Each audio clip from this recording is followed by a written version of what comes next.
Amaranta, sin descuidar su labor, le respondía que sí esperó cuando se conocieran mejor.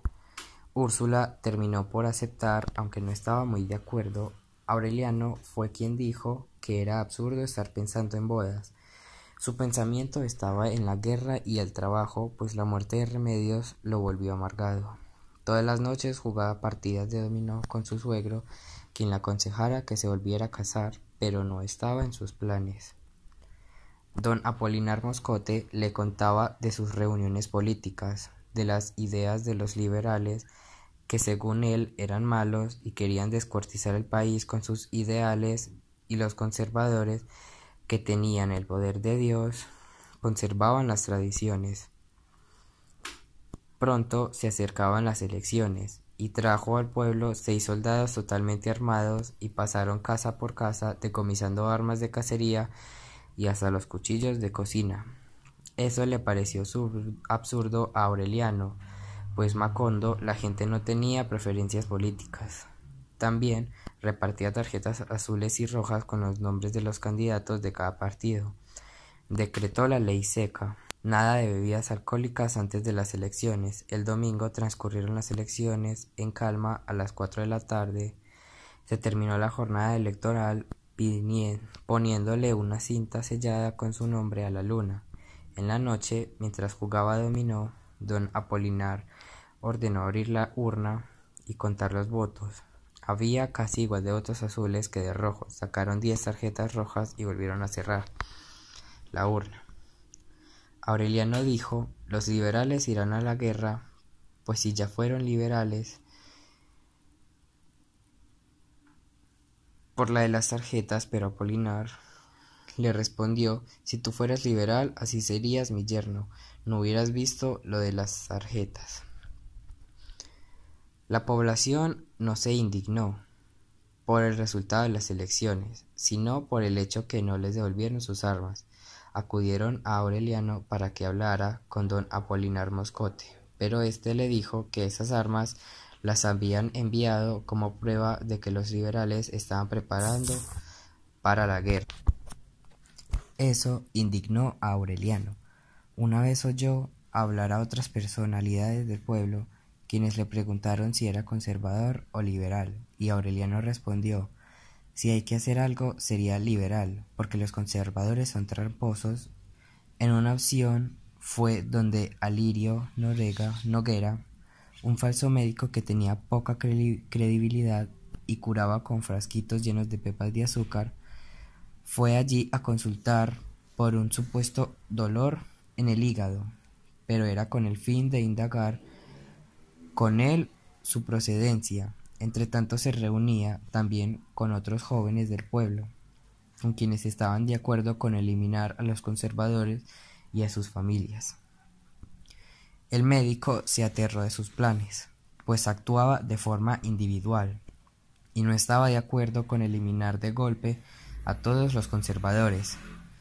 El médico se negó a participar con ellos, y los demás sentían temor que se atrevían a contar sus planes.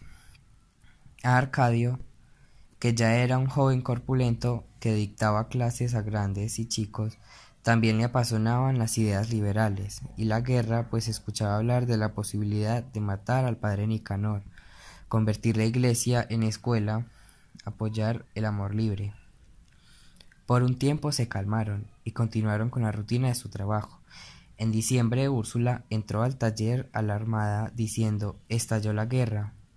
Pero esta había comenzado hacía 3 meses. El único que sabía era don Apolinar Moscote, quien no le dijo a su mujer. Estaba a la espera de un escuadrón de ejército que había pedido, con el cual hicieron una nueva requisa casa por casa, llevándose hasta la herramienta de siembra. Sacaron el médico y lo amarraron y lo fusilaron en la plaza. Golpearon al padre Nicanor y una tarde sacaron de su casa a una mujer que había sido mordida por un perro y la mataron a golpes. Ese día fue al café de Gerineldo Marqués y cuando estaban solos le dijo: saliste a los muchachos porque vamos a la guerra. Y una noche armada con cuchillos de mesa y hierro calma y silencio, se metieron por sorpresa al cuartel y mataron al coronel y a los 4 soldados que habían matado a su mujer y les quitaron sus armas.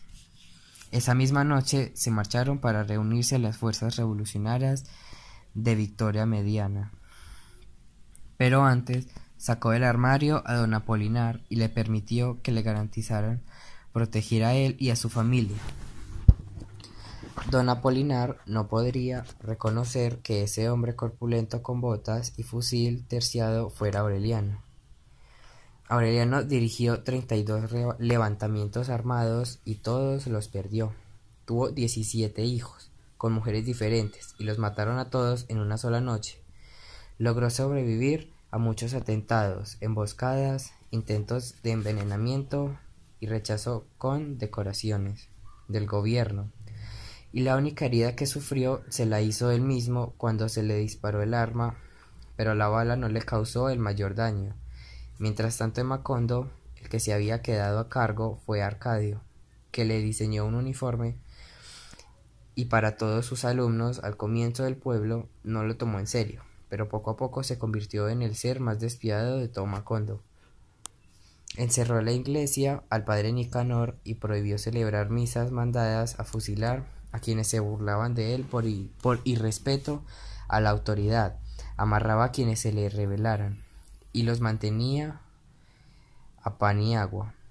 Don Apolinar hizo el comentario: ese es el paraíso liberal, y Arcadio se enteró. Fue una patrulla hasta su casa, le destrozó los muebles, golpeó a sus hijas y se llevó a rastras hasta allí.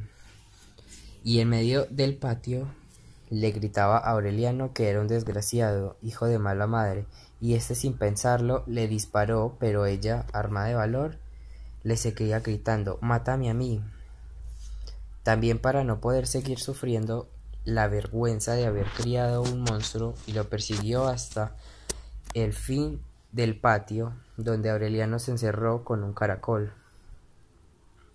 Don Apolinar estaba atado a un poste, pero Úrsula lo soltó para llevar a casa. Todos los demás soldados se dispersaron por temor a que ella tomara represalias contra ellos, pero ni siquiera los miró. Antes de irse, liberó a todos los presos y a partir de entonces ella gobernó el pueblo. Volvieron a celebrar misas, suspendió la orden de portar los brazaletes azules y rojos y descalificó los bandos. Pero a pesar de su fortaleza, se sentía triste y sola. Se dedicaba a hablar con su abandonado esposo, que continuaba atado al árbol, y le decía: «Mira en lo que nos hemos convertido. Estamos solos en esta casa tan grande». Y mientras lo bañaba de todo lo que ocurría, y un día notó que se estaba poniendo triste, entonces decidió mentirle. Le dijo que Dios había querido que Rebeca se casara con José Arcadio, que había regresado hecho todo un hombre y eran felices, que Arcadio era muy fuerte y se veía elegante con su uniforme y su sable, que Amaranta se casaría con Pietro. Fue tan sincera en sus mentiras que ella misma se los creyó. En efecto, la amistad y el romance de Amaranta y Pietro se consolidaban más y era ajena a todo lo que ocurría. Solo vivía su idilio. El almacén de Pietro ocupaba casi una cuadra con todo tipo de instrumentos y juguetes musicales. José Arcadio Buendía estaba tan desconectado de la realidad, se veía tan calmado e indefenso, que Úrsula lo soltó y él continuó al sol y al agua bajo el castaño. Cuando se reanudaron las misas, Pietro le donó a la iglesia un armonio y preparó un coro musical con los niños. Nadie ponía en duda que sería un excelente esposo para Amaranta. Trataba como un hijo a Arcadio José.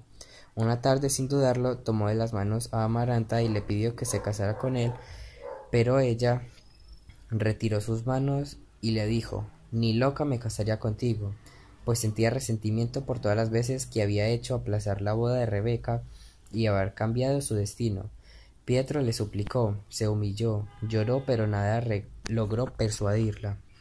Úrsula sintió tanta pena por él que hubiera dado todo lo que fuera para consolarlo, Pietro seguía rogándole, le enviaba cartas que ella le devolvía sin abrir, le pedía a sus amigos que la convencieran de casarse, pero no lo lograron. Por esos días se le veía muy elegante. Una noche empezó a sonar una melodía angelical y todas las luces de los cuartos encendidos menos el de Amaranta. Cuando Pietro Crespi llegó a abrir su tienda, encontró todos los relojes parados en la misma hora, emitiendo sonidos al tiempo, las cajas musicales abiertas, y vio a Pietro, que se había cortado las venas de sus muñecas metidas en una tina. Se había muerto. Úrsula pidió que lo velaran en su casa. El padre Nicanor se ponía a darle cristiana sepultura, pero Úrsula discutió con él y le dijo que Pietro era una buena persona y la sepultara al lado de Melquiades, quisiera o no. Amaranta, desde su cuarto, a puerta cerrada, escuchaba los llantos y rezos, pero nunca salió. Úrsula estaba tan indignada con ella que la ignoró. Un día Amaranta salió de su cuarto y metió las manos en el fogón encendido, y aguantó tanto dolor que hasta dejó de sentirlo. Fue como una cura a su remordimiento. Pasó varios días con las manos metidas en el tazón con claras de huevo para cicatrizar, y se puso una venda negra en su muñeca que había de llevar hasta la muerte.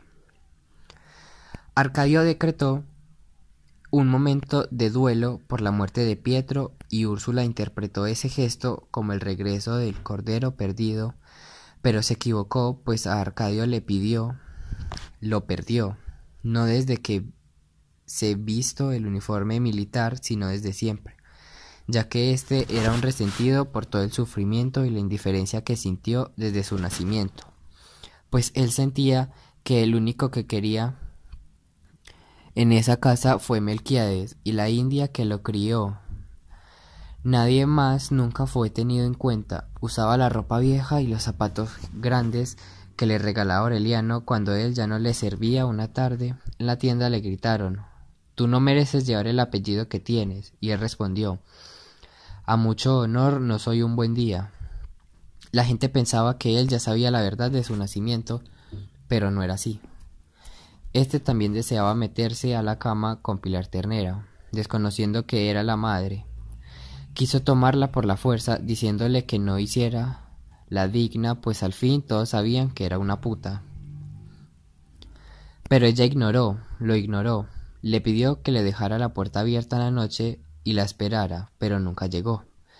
Meses después, Pilar le pagó a una joven virgen llamada Sofía, de la Piedad, 50 pesos, que era la mitad de su ahorro, y a su familia los otros 50 pesos, sin consentimiento, y fuera a pasar esa noche de pasión con Arcadio. Se siguieron viendo, y tiempo después tuvieron una hija. Por esa época Arcadio fue llamado jefe civil militar. Los únicos en la familia que se enteraron fueron José Arcadio y Rebeca, con quienes mantenía buena relación. José Arcadio había pasado de ser un vividor a un gran trabajador, pues Rebeca supo dominarlo.